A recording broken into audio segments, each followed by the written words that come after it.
И вновь в очередной раз мы в том самом красивом ущелье Северного Кавказа.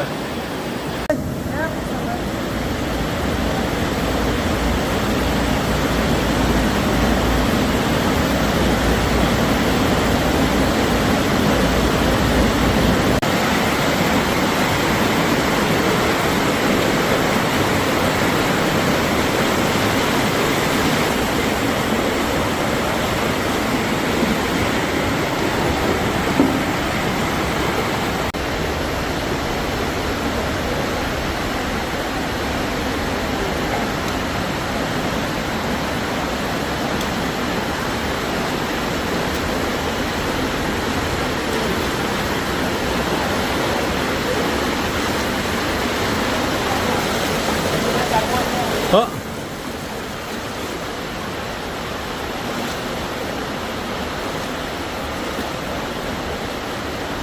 나오는 시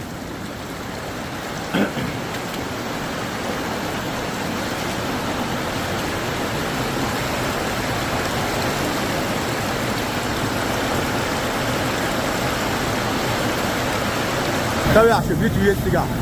Havada var taşıyan makayesi.